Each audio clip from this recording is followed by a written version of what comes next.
Hola Tomás, muy buenas noches. ¿Qué tal? Buenas noches, Anchón. ¿Qué se sabe de los orígenes de esta ciudad? Hay que recurrir, como en otros muchos casos, a leyendas milenarias. Sí, Toledo es una ciudad que se pierde un poco en la noche de los tiempos. Es una ciudad con una leyenda ya en su propia fundación, por la que se atribuye haber pasado a Hércules, en la que se le supone se excavaron unas cuevas que dieron origen a la ciudad. Es una ciudad con mucha magia, incluso en su historia. También atrajo la ciudad durante buena parte del Renacimiento a hechiceros, astrólogos y magos que buscaban en la villa. Es que era un hervidero de conocimientos esotéricos, entonces. Sí, Toledo tiene en primer lugar una característica muy interesante, que es haber sido una de las ciudades españolas con mayor fusión de culturas. En ella convivieron, incluso bajo el cristianismo, tuvieron la suerte de tener un rey tolerante, Alfonso VI, aunque poco después vendrían los xenófobos reyes católicos que expulsaron de allí a todo lo que no se sujetaba al dogma católico. Pero durante muchos siglos en Toledo convivieron esas tres culturas básicas de la Edad Media: el judaísmo, el islamismo y el cristianismo.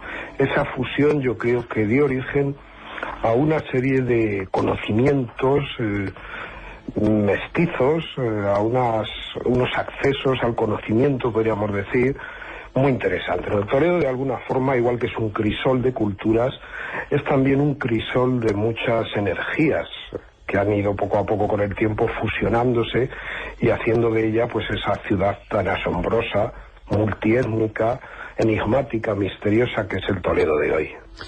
Tomás, ¿a qué puede ser debido que muchos de los corredores antiguos hayan sido cegados en los últimos siglos? Eso es un accidente, podríamos decir, un efecto inevitable del mal entendido modernismo. En casi todas las ciudades, sobre todo en el siglo XIX, a finales del XIX, que incluso llegó al XX, hubo un desprecio incomprensible hacia obras medievales que, como ya no tenían una función, pues se fueron poco a poco destruyendo, olvidando y dejando que cayeran en ruinas. Es el caso de las murallas de muchas ciudades, que incluso fueron subastadas a constructores por los propios ayuntamientos, un dato asombroso. Se salvaron algunas que no tenían precisamente piedras de sillería, como la de Ávila, y en el tema de los túneles, los subterráneos, pasó algo parecido, añadiéndole además el dato, podríamos decir, la circunstancia de que la gente temía lo que había debajo de esos túneles, a dónde podían llevar. Es de alguna forma un temor inevitable, ¿no?, a ese mundo oscuro que ha subyacido, del que de alguna forma se viene, pero que amenaza, por decirlo así, la ficticia seguridad, entre comillas, que tiene ya el hombre moderno a partir del siglo XIX y XX, y más aún en el siglo XXI, en que estamos ahora. Expliquémosles a los oyentes qué ocurre alrededor de la cueva de Hércules, alrededor de la cual han surgido numerosas leyendas que hablan incluso de tesoros. ¿Cómo es este lugar, Tomás? Sí, la cueva de Hércules es uno de las cavidades, por decirlo así, que más remoto tienen su origen y, por otro punto de vista, más misterioso también. Las primeras referencias que hay a esa cueva hablan de una construcción primitiva, una construcción en la que incluso estuvieron trabajando civilizaciones anteriores a la nuestra. Por ejemplo, el primer referente así mitológico, podremos decir, que se tiene de la cueva de Hércules es el que le da nombre. Según una teoría, aunque se supone que el primer clásico, el primer personaje más o menos clásico o mitológico que empezó estas cuevas fue Tubal, unos 2000 años antes de nuestra era, Hércules parece ser que las agrandó y las convirtió en una especie de templo donde practicaba magia. Toda esa leyenda se arrastra hasta ya la capital del Imperio Visigodo. Estamos hablando ya del siglo VI, VII, y aquí ya sí que tenemos un dato histórico. El rey godo don Rodrigo estaba muy interesado en saber qué ocurría en estas cuevas, envió grupos de exploradores, salieron muchos de ellos huyendo, aterrorizados, hablando de un gigante armado de una enorme maza que los aplastaba, y desde entonces, desde la época de este rey don Rodrigo, él ya mandó instalar una reja que impidiera salir a ese supuesto gigante que habían visto. Incluso dejó en su herencia que todos sus sucesores deberían de echar una nueva cadena a esta reja y así reforzar la puerta. Es una de las leyendas más interesantes, incluso históricas, que tenemos. En una palabra, la cueva de Hércules, según otro historiador, este ya contemporáneo, Fernando Ruiz de la Puerta, puede haber sido también una especie de escuela de magia. Se dice que si ya Tubal fue el primer mago que practicó algún tipo de nigromancia en ella, después hubo otros que le siguieron y que incluso ese mito se prolongó hasta la Edad Media. Cerca de la cueva, por poner un simple dato, había ciertas posadas templarias, puntos concretos de esta orden, también rodeada de un halo de misterio. Hoy en día la cueva de Hércules se está buscando incluso aún una conexión con otras cuevas, porque se supone que tiene muchos kilómetros y que puede salir incluso al exterior de la ciudad, a lo que se llaman las cuevas de Igares. Esa es, en pocas palabras, la historia de la cueva de Hércules, que es uno de los recintos subterráneos de Toledo pues más visitados y más sugerentes hasta el momento. Nos decías, Tomás, que en tiempos recientes esta cueva ha sido objeto de nuevos estudios. Parece que no se han despejado todas las incógnitas. ¿Podría ser que existiesen en nuestros días galerías inexploradas? Más galerías. Bueno, hay informes, incluso técnicos de arquitectos, que hablan de que todo el casco antiguo de Toledo pues está minado de este tipo de galerías, túneles, pasadizos de todo tipo.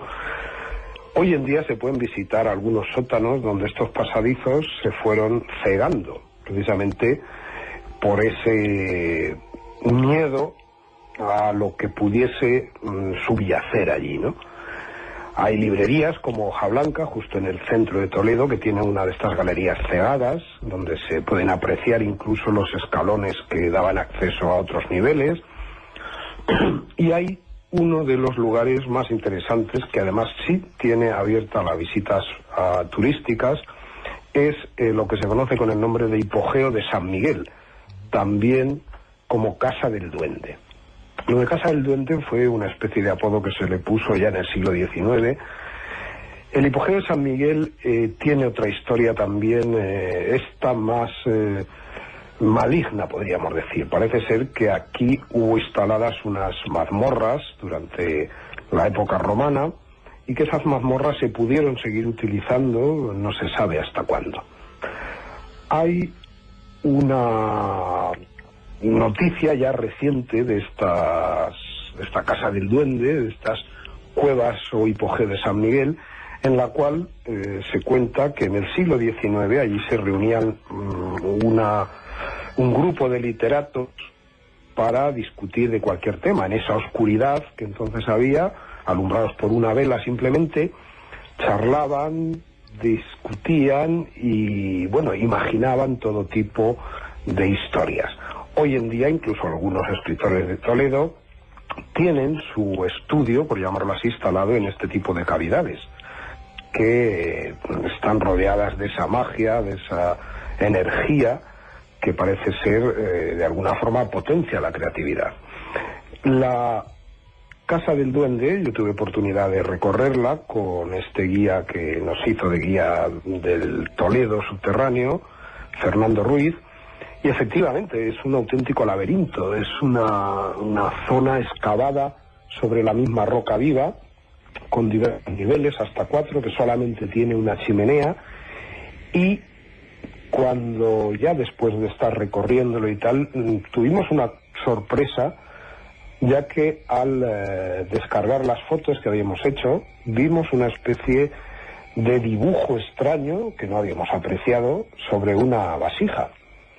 Esto produjo en un principio una pequeña sorpresa entre todos, ¿no? Intentamos confirmarlo y efectivamente ese dibujo estaba ya allí, y parece que es una cara de mujer, también muy enigmática, con una expresión de extraña, podríamos decir, serenidad, y parece ser que era uno de los dibujos que hicieron mientras hablaban, bebían o se iniciaban en algún otro tipo de sustancias estupefacientes, que las había en su época, y parece ser que viene de estos literatos del XIX.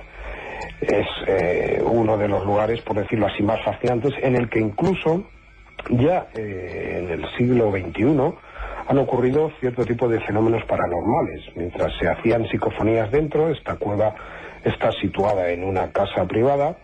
Parece ser que se cayeron varios cuadros del patio de esa casa, hubo unos pequeños temblores, y todo esto lo cuentan aún los dueños de la hipogea de San Miguel, pues con cierto temor a saber lo que tienen bajo sus pies.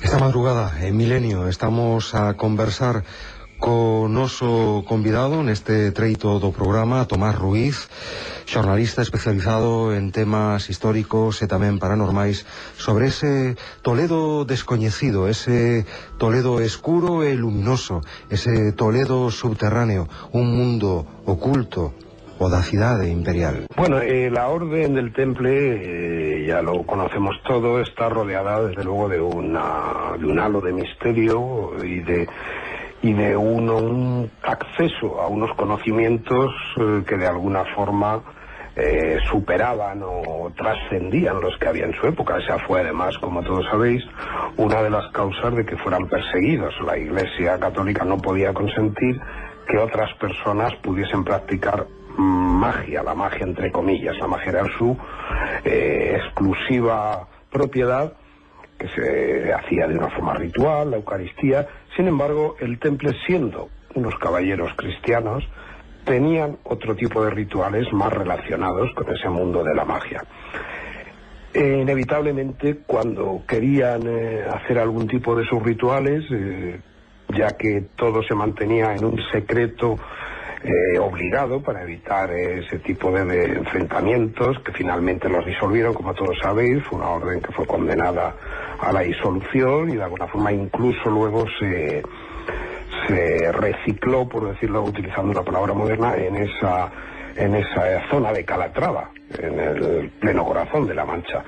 En Toledo, efectivamente, cerca de la cueva de Hércules, parece ser que se hallaba una posada templaria, uno de los lugares que daban hospedaje a los templarios, y cabe desde luego la posibilidad de que los templarios utilizasen también estas cuevas de Hércules pues para llevar a cabo, si no sus rituales, pues algunas de sus reuniones en lo que ellos llamaban su secreto. Uno de los muchos secretos que tenían, como ya sabéis todos, era guardar por generaciones el Santo Grial. Efectivamente, ha habido una influencia en toda la ciudad de Toledo durante un tiempo, anterior, por supuesto, al siglo XIV, en el siglo XI, XII incluso. Estos caballeros templarios recorrieron además toda la zona de hoy conocida como Castilla-La Mancha. Estuvieron también en Cuenca, donde dejaron una serie de símbolos, y hay muchas posibilidades de que efectivamente algunas reuniones, algunos rituales, algún tipo de acceso a conocimientos desconocidos se hiciese en este Toledo subterráneo, lejos de ese poder ya establecido que era entonces la Iglesia. Bien, la Catedral de Toledo, como todas las catedrales, la de Santiago de Compostela, son centros de poder. Los centros de poder que empieza el cristianismo a instalar a lo largo de toda la geografía, en muchos casos vienen ya determinados por otros centros de poder, otras iglesias, basílicas. En el caso de Toledo, en el caso de la Catedral de Toledo, una basílica visigoda antes, y anterior a eso fue la mezquita mayor del Imperio. Es posible que los romanos también tuviesen allí algún templo. Solo que hasta el momento no se ha descubierto ningún vestigio de este romano. Efectivamente, desde el punto de vista puramente científico, podríamos decir, Toledo está instalado sobre una gran laguna estigia, por llamarlo con un nombre más o menos mitológico, de donde brota un agua que todos los 14 de agosto los toledanos van a beber en un ritual que podríamos llamar de purificación. Perdón, he dicho 14, es el 15 de agosto, el Día de la Virgen, y este agua se le atribuyen unos poderes mágicos, sagrados, de todo tipo. Es un ritual, según ha estudiado Fernando Ruiz, que ya proviene de una civilización anterior, una civilización ibera, carpetana concretamente, y que hace ya más de 2000 años se realizaba este mismo ritual de beber agua unos días concretos del año que coincidían en verano. Es decir, es ya una herencia de otras culturas anteriores, como tantas otras cosas que tenemos. Hay, desde luego, hipótesis. El problema que tenemos en la Catedral de Toledo, como en la de Cuenca, que es donde yo resido, y incluso en Cuenca el mundo subterráneo está aún más oculto, más tapado por una serie de condicionantes. El problema que tiene es que, por lo general, los obispados, las diócesis, no acceden a que se estudien los fondos de la catedral. Ahí, efectivamente, todas tienen acceso, la gran mayoría, si no todas, y sin embargo no se permite que se haga una exploración. Sus razones tendrán, ese es uno de los grandes enigmas. Todo eso pues ha levantado también mucho revuelo, hablando de que ahí pueden estar aún ocultos algún tipo de instrumentos inquisitoriales, de que esos pasadizos conectaban con conventos de clausura. Son la consecuencia inevitable de que se intente ocultar ese mundo subterráneo tan interesante para todos.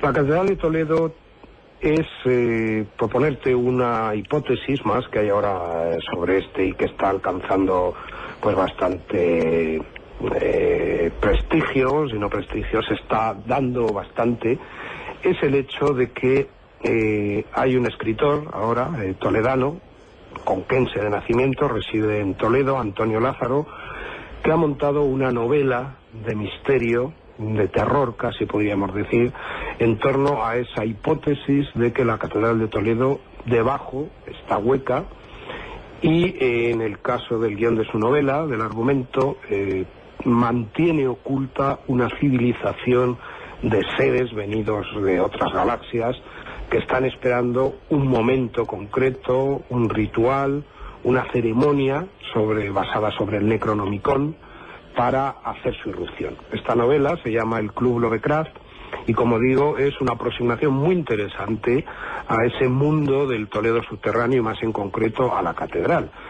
Recoge, por ejemplo, Antonio en su novela anécdotas tan curiosas como que hasta los años 80 del siglo XX, para proteger la catedral de robos nocturnos, lo que hacían era, al cerrarla por la noche, dejar sueltos varios Doberman, de forma que el que entrara allí pues era devorado por ellos. Y se recoge, como digo, en uno de los capítulos de la novela.